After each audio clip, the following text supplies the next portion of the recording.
Hey guys, welcome to the show. Today we have the legendary Matt DiBara. He is a fourth generation a contractor. Him and his family have been working on all kinds of all different parts of the business. He's legendary. He's a speaker at multiple conventions. Today we get the chance to really sit back and enjoy our time with Matt. So Matt, welcome to the show. Thank you for having me, Anthony. I'm excited. It's always wonderful when we have someone who's got generational knowledge about the business, right? People who bring to the business. You grew up in this, right? I think your first bag of concrete was poured when you were 9 years old. Yeah, it's a little stressful when you're a kid, and your dad's one of those hard-headed, business owners. But it was definitely I wouldn't trade it for anything. That's for sure. I know dads with concrete hands, and those are hands you do not want to get spanked with, right? No. Those are solid hands. Those are the kind of hands that will move they will inspire you to do what needs to get done whenever you're not behaving. Oh yeah, my dad. I remember my dad showing me. He reminded me that his forearm was bigger than my calves when I was about 10 years old. He put his forearm up to my calves, and he goes, "Hey, take a look at this next time you want to call me that." And I was like, "Okay, all right, point taken. I'm good." Fair. That's fair. I got you. I will not be messing with those forearms ever. That is not something I need to get the mess I need to get into. It takes this business is one that when you grow up in it, there's a lot to learn. A lot of people don't understand the nuances, right? But to watch your dad go through the ups and downs of business for years and years and years, there's a gift to that, right? There's a real gift to that. And it's a lot of hard work, right? And in that, I think there's some knowledge. Yeah, I mean, one of the biggest things I learned was just never give up. Like we didn't have any backup plans. There was no options, and I think at a young age I learned that. I remember being like, "Hey, Dad, what if we don't figure this out?" And he was like, "There is no what if." He's like, "We're it." He's like, "We're it, kid." He's like, "We got to figure this out." He's like, "That's it." I'm like, "Who do we ask? Like, what do we do?" He's like, he shook his head. He's like, "Go to the trailer and grab that tool." He's like, "We're gonna be here until this is done." I was like, "Oh wow, like this is real life." I learned at 9, 10 years old what you learn when you're, most people maybe learn when they're 18, 20, 21, that there is no safety net. He's like, "We got to do this." I was like, "Oh, okay, that's interesting." I learned that same lesson as a kid.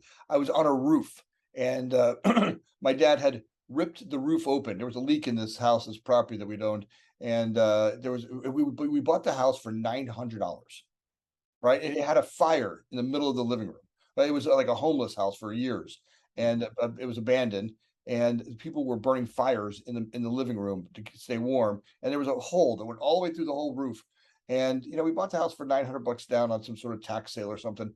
And he and I, who had never done a roof before, start putting this roof together. And now we had rented it to somebody. We had a tenant in the house, and it's dripping. And he's like, "Yeah." We started ripping it apart, and I'm like, what are we gonna do here?" He goes, "This is where you figure it out, right? You just keep looking at it." And he just taught me to slow down a little bit and look at it, right? Just pay attention. Construction was always, is easy to get if you just looked at the parts and pieces. Yeah, I mean, I have a similar story where we had a guy. It was myself, my dad, and one of his workers that called out, and we forgot basically that there was a section that we needed a 30-foot ladder for, and he and I are both scared of heights. So we get them the whole day, and we forgot that there was one spot underneath the window that we needed to fix. And so we're taking turns going up the ladder, and I'm up 20 feet, and I'm stop and go down, and then he'll go one rung higher than me. And it's 5 o'clock, and it was an hour and a half drive there, hour and a half back, and we have 10 minutes worth of work if we can get to the top of the ladder. And we're just like, each time it's like, "Come on, what are you scared of? Get up there," And then he'll go up one more rung, and then I'm like, I'm stuck, and I'm go down. And then we took turns, and eventually, I ended up getting to the top, but I did it with my hands shaking, and Oh, but it was just that kind of slow down and like, okay, one rung at a time, and if I did, rung 36 or whatever, I could go to the next one. And same thing, it was just one step at a time, think, be slow, and we got it. But yeah, I know exactly what you mean. thank God I'm not the only one fear of heights. I was, that whole fear of heights thing it took a minute. I like being on the ground where I can touch it, and getting up there, your knees are knocking. I had at one point in my career, I was in a 33rd floor office building, and even looking out the window then maybe a little like, all right, this is a beautiful one to get out there. So you get in the business, and now you guys started in Boston, right? Now you moved to LA, and you continue the business, and you should really start to learn parts of it. I want to get into a little bit of where you are today, right? And I think your background has a lot to do with what you've learned and what you bring to today. And I think there's a conversation that's worth having, right? How did you get into LA and the business that you're in now? So I moved out here predominantly for the weather. At the time, I was Wait, Boston's not Boston's not no, perfect. no, no. To, to your background, that's why I left. That's why I left Boston right there. I couldn't take it anymore. Uh, but I moved out for the weather, and then I started. I had some family out here. I knew a few people. And I kind of slowly grew the business, predominantly focusing on sales and marketing, and because we weren't nearly as established here. And then as I continued to grow the business, that's when I really understood. It took me probably 3 or 4 years to really understand that the emphasis was more on hiring and team building. And I think it's because the contribution I had to my dad growing up was in the sales and marketing space, because my dad, I remember sitting with him, and the only advertising decision he made was the yellow pages. We used to meet the guy every 6 months. We'd go to a pizza shop. He'd be like, "Oh, Mr. DiBara, I really think you should do a full page." My dad's like, "Look, I'm doing a quarter page and I got more work than I can handle. I'm good." And that was the deal. And so I saw like online lead gen companies happen. I saw, websites happen. I saw SEO happen. I saw the, transformation and advantages to video. And so I was really focused on that. But I didn't, because we weren't an overly big company, I didn't quite understand the hiring side, the mentorship side, the growth and development. And so that was really where I learned, oh, I have to go outside of what I learned in the family company and start trying to figure out like what's holding me back from growing. What am I not doing or doing that's preventing me from growing, and creating struggles where other companies have 100 or 200 employees, and they're, I knew them. I learned who they are out in my local market, and they were doing very well, and they were able to retain these people and have this great environment. And so it created a gap. And then I became obsessed with understanding like, what are they doing that I'm not doing? And I think that really shifted my thinking, and sparked a 3 year journey of like, how do I fix and grow, and what am I, where can I improve? It always blows me away when we start to realize the gap, right? I love that word, the gap, right? The gap in, my where I started the business. And one was just learning how to do business, right? Your father, I would venture, and his father, they were literally learning the business itself, how to show up every day, how to get the tools and the parts from one place to another place efficiently, right? And how to get customers, right? Their whole idea was, look, we just need to get customers. Now, getting from there to realizing, how do I make it sustainable, right? Because I can't possibly do all the work all the time. I don't have the physical. At some point, when the business is all me, right? I get sick, or I get old, or I get to a point where it's just not sustainable. I got to start learning how to hire people. And I wasn't great at that. I mean, I'm sure your dad went through that same stuff, the just that gap, right? Understanding that, all right, I was great at the work, right? I was great at construction work. I knew that really, really well. Like your dad, he was great at concrete work, knew that really well. And now he brings in family members. He gets you to go to work for him, and that was kind of like my first rung of of people, right? You bring them in, and all right, I got my kid in here, and I duct tape him to a stick, and I prop him up, and I get him to do it, and look, and he learns. But the truth is, he's not that qualified yet. He's still young. He's I mean, as qualified as he gets. They're not pros, right? You're not hiring pros to come do the work because you're afraid they cost too much. And that's the hard one to get, right? A young entrepreneur, because they've had cash flow problems.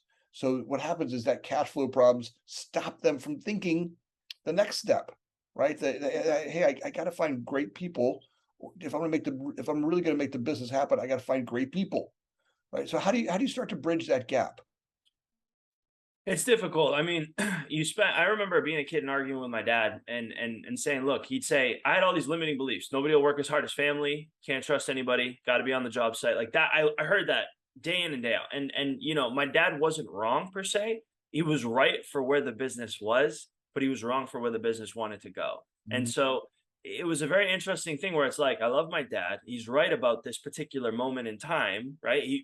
For what the company we had, he was not wrong, right? He had to be on the job. Nobody would work as hard as the family we had. It was like, so I started learning. I'm like, okay, so there's certainly some beliefs here that I just couldn't wrap my head around being true, because I'm like, well, Dad, if that's true, how do people have, XYZ company has 250 employees? I'm like, the owner hasn't been in the business in 5 years. I'm like, he's an absentee owner. I'm like, clearly, I'm like, they have 200 people. We can't find another three. I'm like, something's going on. And to your point, we realized, okay, well, good people want to be paid very well. And so now it's like, to solve that hiring issue, we had to go back to the front of the business and solve a sales, marketing, pricing, and true economics problem first to generate the cash flow to then say, okay, instead of paying somebody $30 an hour, I'm going to pay you 37. So it was like, all right, well, now I need to build a real brand. I need to do a better job of communicating all the things that the customer's getting that's different than what our competitors are doing that we never told them. It's like, going to an Italian restaurant and them not telling you that they slow roast, it's like overnight, whatever, and all the things that they do. It's a 12-hour ragu that the nonnas in the back stirring. It's like, you'd have to, you'd have to put that on you might want to put that out there somewhere. Let somebody know. My dad was a proponent of, look, he was humble, right? So he's like, look, don't talk, just do. Let your work show. So I'm learning all these things, and then I'm unlearning. I'm like, okay, but we kind of have to make some promises here, because XYZ over here is charging twice as much, doing half as much, and nobody knows that we're going to do something different. So it was an interesting circular. What I realized in business is how many things are it's almost like the cat chasing its tail, right? Because I'm like, okay, I got a hiring issue. Oh, I got it. We got to pay more. Oh, but we can't afford to pay more. Now what? I'm like, oh, okay, so we got to charge more. Oh, I can't charge more until my brand and my sales process warrants that ability to charge more. Oh, my leads, the quality of the clientele and where we're advertising and what we're going after doesn't support that price range. Oh, that makes sense. That's why all my competitors are doing bigger projects in certain areas. Like, it was this very kind of interesting journey for a few years. And, there's a lot of great points in what you were just talking about, right? And there's, the when you first start out in business, you just want business, and you don't understand your value, right? You're just, I remember the first company I had was a painting company, and the first time I got a commercial job painting, this guy hired me to paint a Banana Republic, and up until that point, I had painted houses, right? And I painted roofs. I mean, it wasn't even whole houses. I was painting roofs in Florida, right? I was these cement shingle roofs, and they were easy to figure out. I could go, well, 1 2 gallon, 2 gallon, three. I could kind of.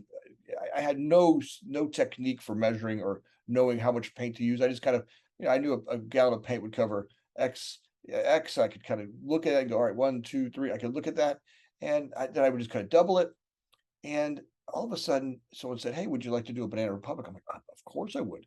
Right? This contractor was like, Of course I would," and he got me right. I remember the first Banana Republic. The guy, my contract was $5,000. That was probably worth $15,000. Right? I had no idea. But the thing is, I wanted to do a commercial project, right? And I didn't have insurance. I didn't have the stuff I needed. But this contractor let me go under his insurance, and he let me do it. Now he took advantage of me, but the truth was I learned, right? And then, just how to show up on the job site, how to get the right ladders, have the right tools. I didn't have that stuff before. I had like one ladder. I would drive around in my little pickup truck, and all of a sudden now I got a trailer, and I got a, and it wasn't, I didn't make any real money on it, but I made enough to learn. The value for me was in the learning of it. And I didn't, that's the part we don't understand when we first start out, just understanding our value, right? But the value really is in learning the business, right? So you may not make as much money at first, but you're just learning how to show up with your tools to do different kinds of projects. And, figure out where the supply house is and how to build a relationship with those. And I figured out the tool rental people, and how to, if I needed really big ladders, or if I needed pressure cleaners, or if I needed an airless sprayer, I figured out how to do that stuff. And that was stuff that was really valuable, that you don't walk into business knowing that. You figured, I know how to paint, but I didn't know how to do those things. So there's some value in that development of it. And a lot of times we want to grow fast, but just figure out those parts and pieces, maybe the first step to go through.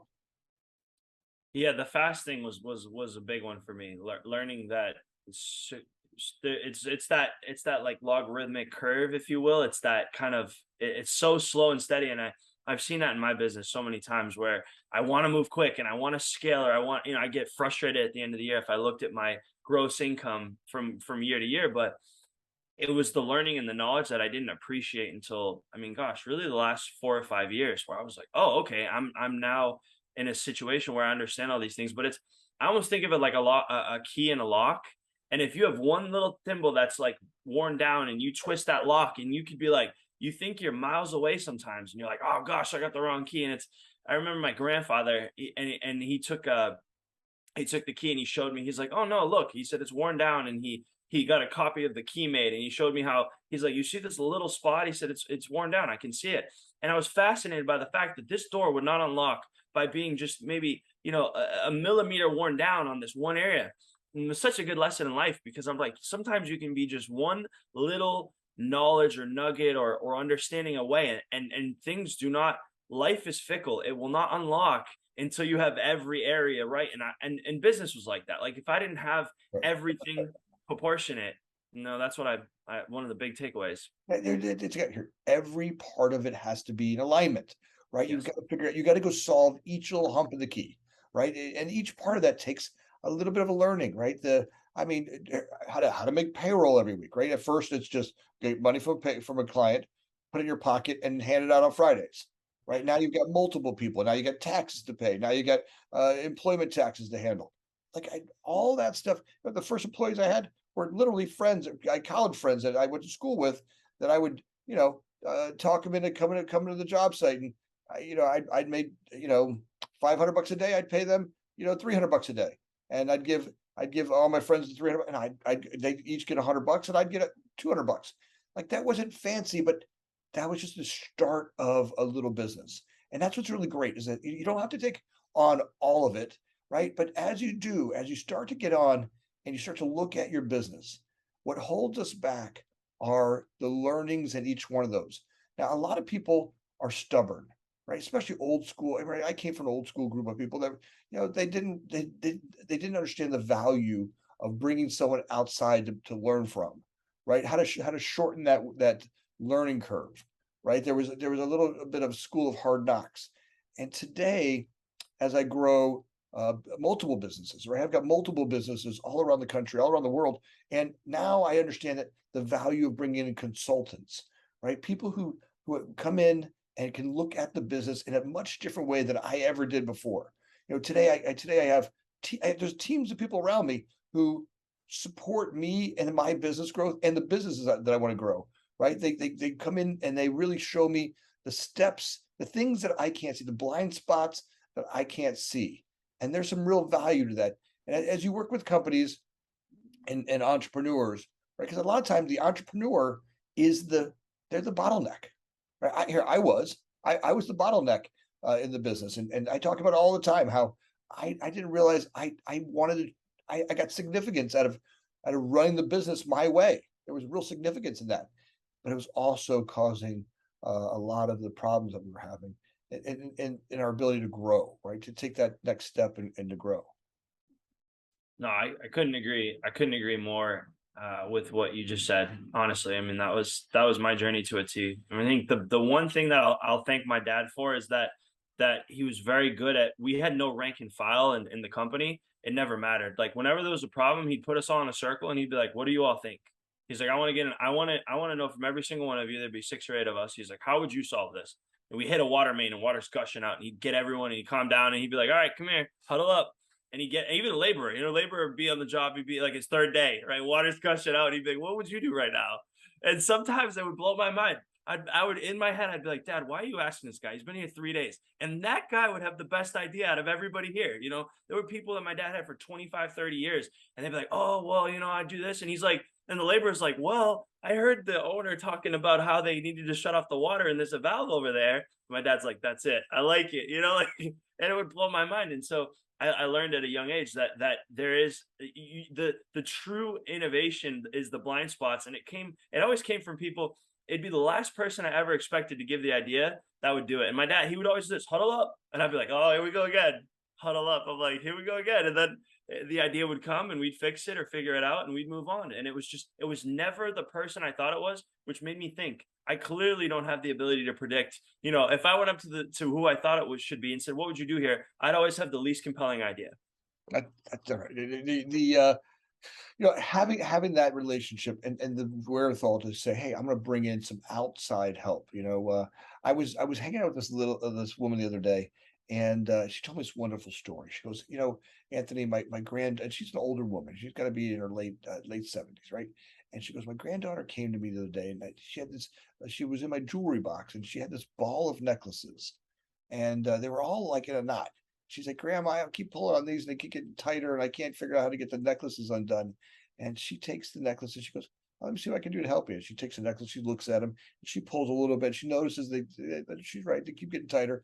And she takes them and she lays them on a towel, and she says, "All right, let me tell." She looks at it for a second. She goes, "I need some outside help." So first she goes and gets a magnifying glass. Right? She takes it. Now she can look at it. Her old eyes, she can't see the little ones, and she's looking at it with the magnifying glass real close, and she kind of gets it in and out, in and out. She kind of looks at all the different, and she notices there's one of them that's easy to undo. And she takes a little pin and she kind of puts it over there, and she figures out how to get the easy one out first. She's like, oh.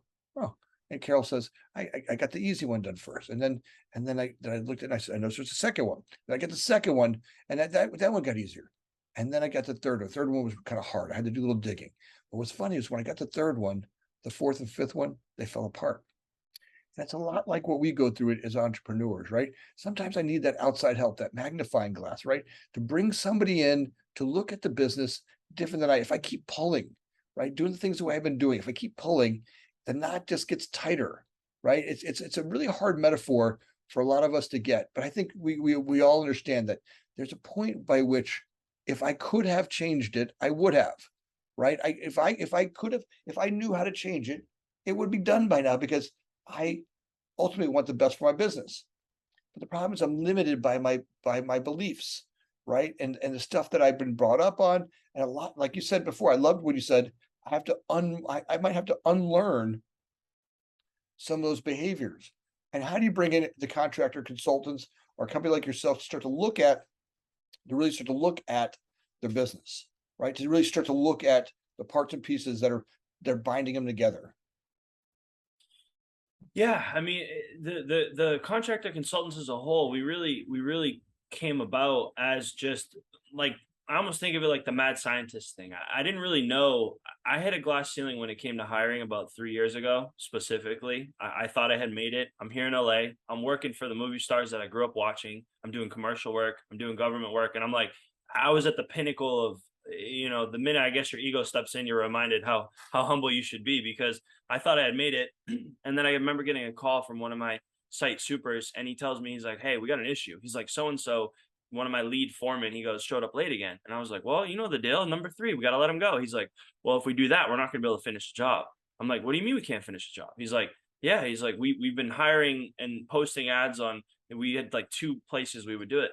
And he goes, and we've got nobody. I'm like, okay, well, let's have a meeting. And so we sit down and we look, and I'm going to lose about $500,000 worth of work here in the next few weeks because I just can't bring people in. And I'm fascinated. I'm like, well, how does this happen? We're posting where we normally post. We can't.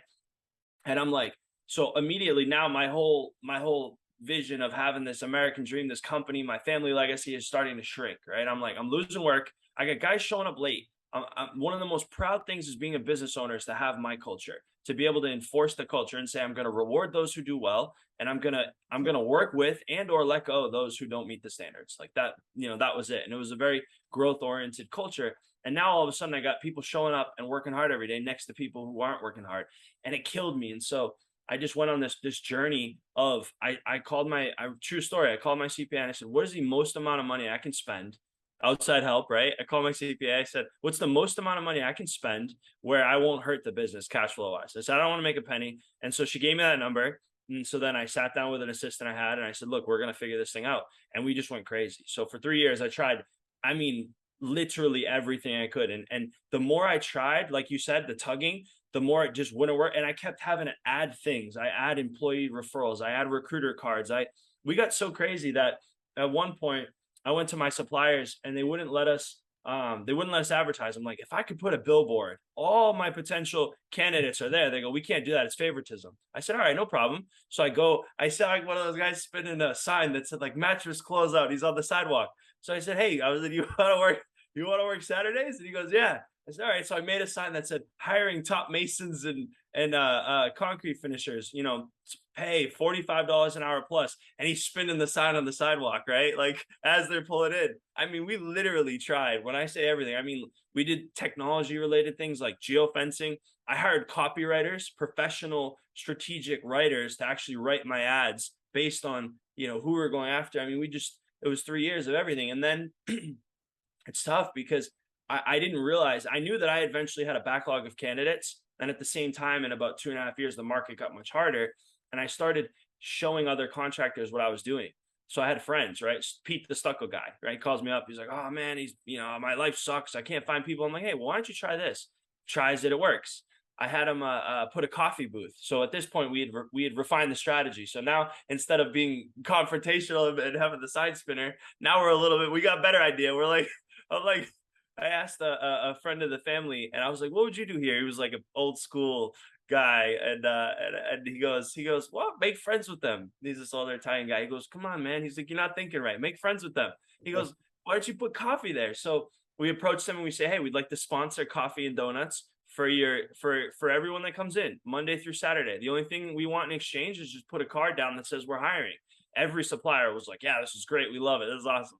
So I'm like, all right, we got different ways here of doing this. But that's kind of the journey. And then we figured out a lot of stuff. I mean, I think we have over 37 ways to find candidates. And I just became an expert in this thing that I had no intention of ever becoming. I mean, I just did it for me. I was like, I need to solve this.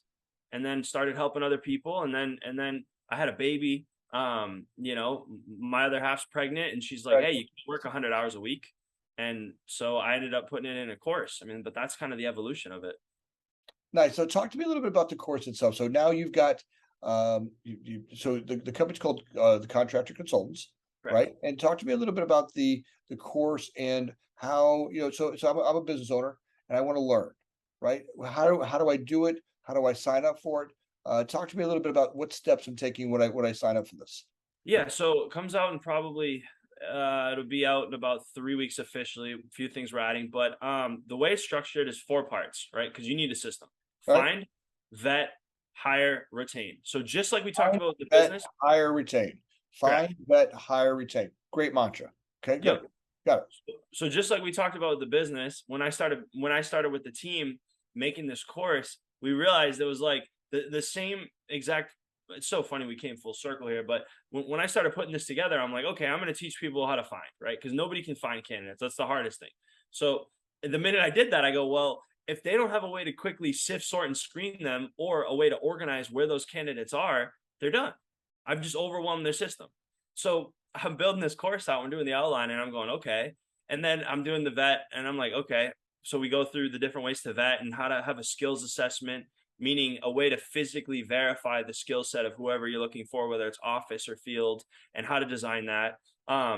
And then I go into the hire and what an onboarding letter should look like, and if you should do it over the phone or how to do it. And it's all video based. There's worksheets and exercises. It's very simple, clean, easy to do. And then we get to retain. And I realize, okay, if you don't have the right culture, you bring somebody new in, you're going to lose them. So I'm building out that. And then the new hire, the 2-week onboarding plan and what they need.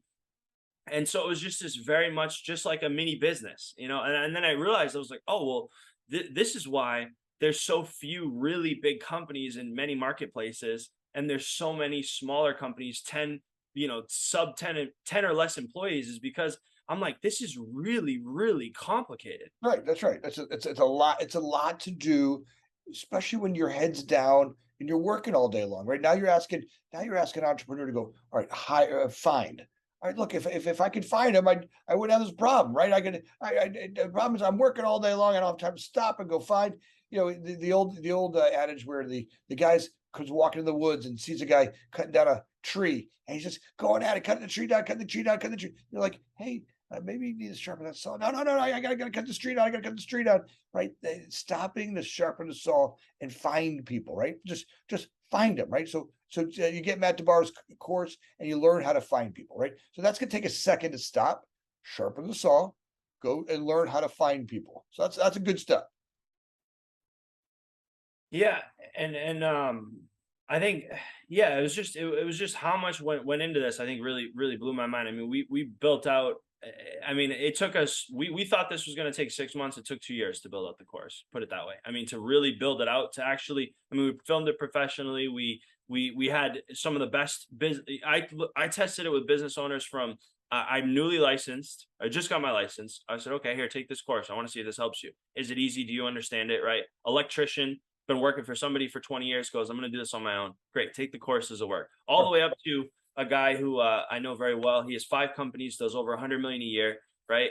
HR people, executive meetings. I mean, really corporate. I'm like, hey, I want you to give this to your top people. Take the course. Let me know what you think. And so it was good to see that we really built something that was versatile, but I'll tell you, I greatly underestimated how much went into just systemizing something so that anybody could do it on their own. I mean, that was completely an underestimated amount of work on my part.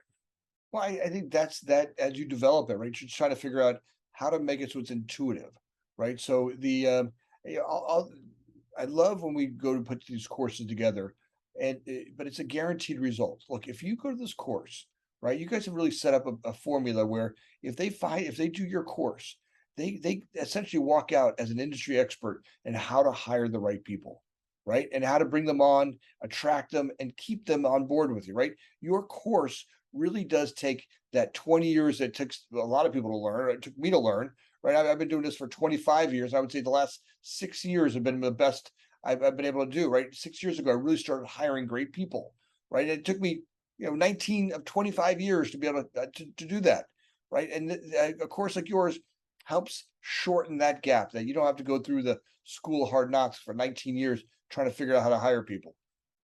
Yeah, I mean, my dad, I think I mentioned this earlier. I don't recall exactly, but I remember I did something and he got upset and he's like, you're going to waste a generation. He's like, you're going to waste the 2 or 3 generations before you that did all. I was talking about not taking over oh, I remember. I was like, I'm going to go work for so and so. I got upset, and he says, you're going to waste 3 generations. Probably the most painful words he ever said to me as a kid. And Yeah. so when I'm building this, I'm like, you know what? And I just remember my dad saying that as we're building this out, and I'm going, I'm not going to waste. Not only am I not going to waste the 3 generations, but I'm going to take literally everything that we like. I remember my grandfather used to do cards. He used to have recruiting cards, and he would hand those. I mean, they weren't called that then, but he'd have his information down, but specifically for hiring. And he knew somebody who worked in with juveniles, so these kids would come out, and so he knew them.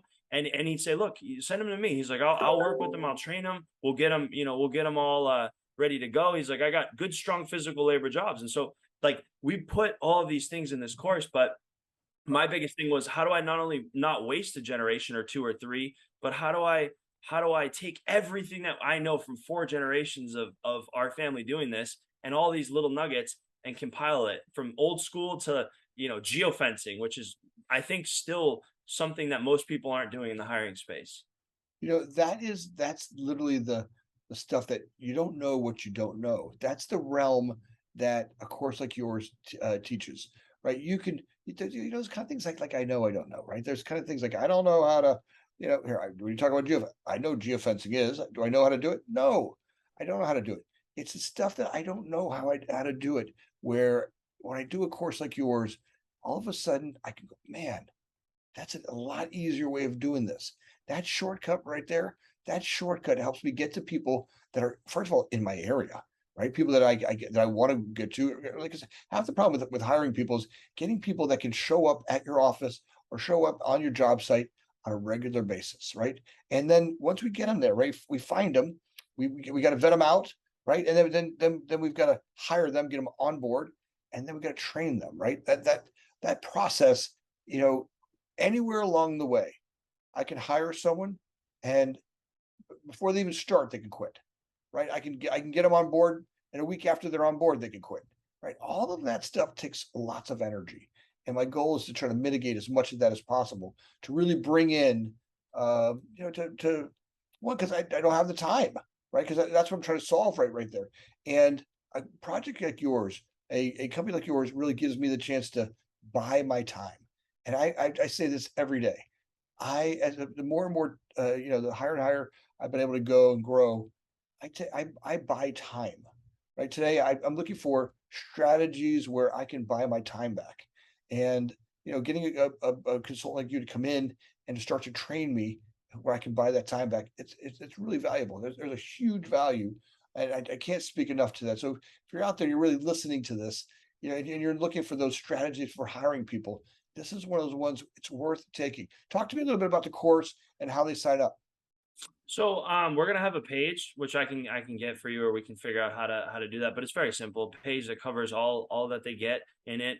We've got some video overviews on it, and then if they want to purchase it, it's as simple as just clicking the link. We made it all very easy. But and I also want to touch on one thing. I think this is my prediction, and I've seen it over the last 3 years, and I believe it's going to continue to happen. I believe the single biggest bottleneck to most of our businesses, especially in construction, is going to be hiring. I That's think that the big companies know it. And I'll tell you when I really connected the dots. So a friend of mine sent me a picture. They were doing a food drive. And they said, man, Matt, you should have came here. It was such a good turnout, but I have my 9-month-old and we had to do some things, so I wasn't able to make it. And she sent me this photo. And in the photo was all this McDonald's. So McDonald's donated the food and they did a food drive for the homeless. It was a really beautiful thing. And on the packaging of McDonald's, on both sides in big letters, it said, we're hiring.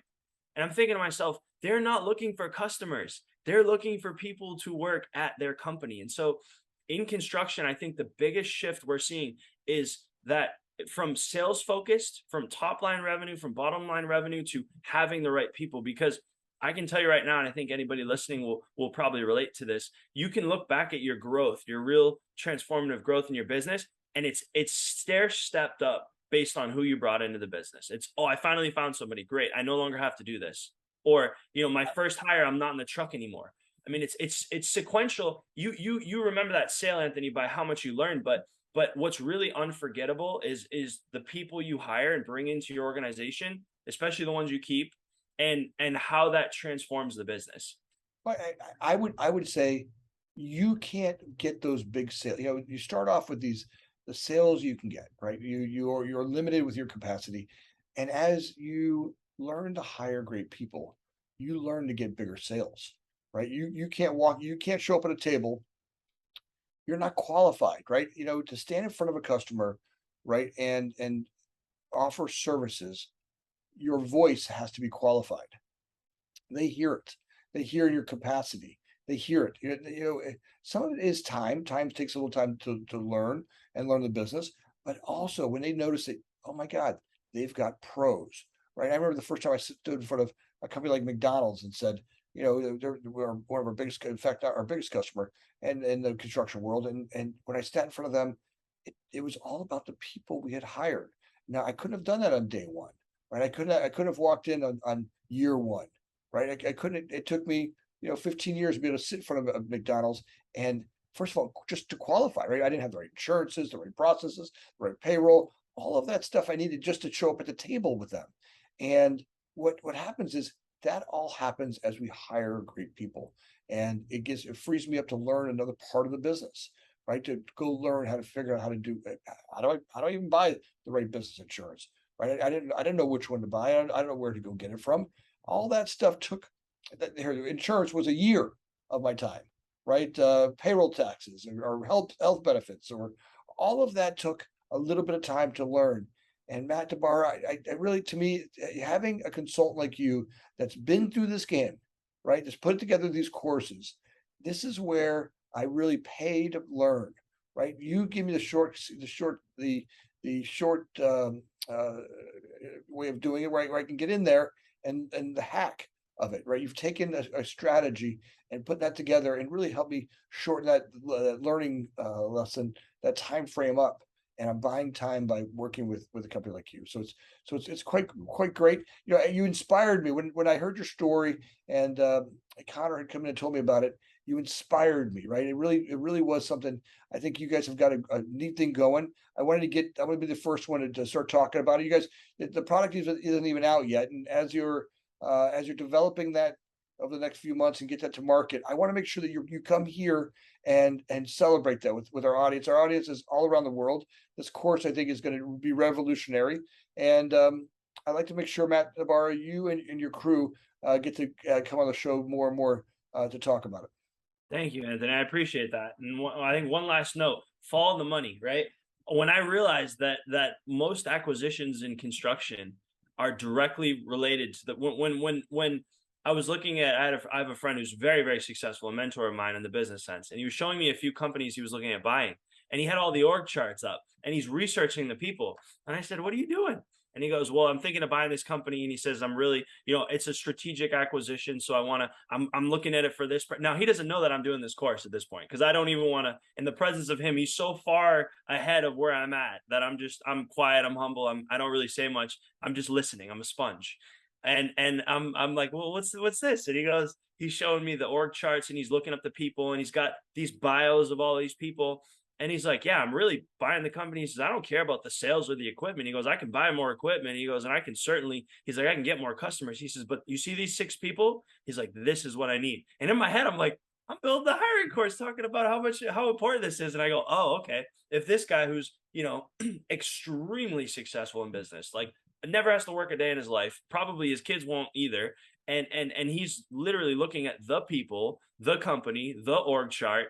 I'm going, wow, this is really where the emphasis is. And that was kind of around when we were, just finishing things up. I mean, we've got about a month left 3 weeks before it's out. But I was like, oh, okay, this if there were ever a sign that I'm on the right track, right? It was that moment where I went home and I was like, okay, I was like, this is really, really important.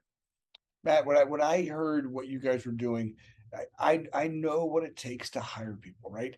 Your the strategy for getting people on board, an organized system for doing that, getting an organized process for, I love when you talked about, hiring a copywriter to write your ad, right? I mean, people don't get that. They're like, "Oh, I'm not getting people response." Look, if you were fishing and you're out there with bait and you weren't catching anything, you wouldn't leave the same old bait out there. You'd kept changing it, right? You want to find someone to do that. So, that's hiring a copywriter, help me find the right words to find the people that I need to do to run the business, right? The part about vetting them out, right? That learning how to do that process so that you're not bringing an axe murderer on or someone that's going to get, you do all the training and you're going to lose them, in a moment. How do you vet? What's the right amount of vetting, right? What do you do to do that? Make them feel like they're joining something that's organized.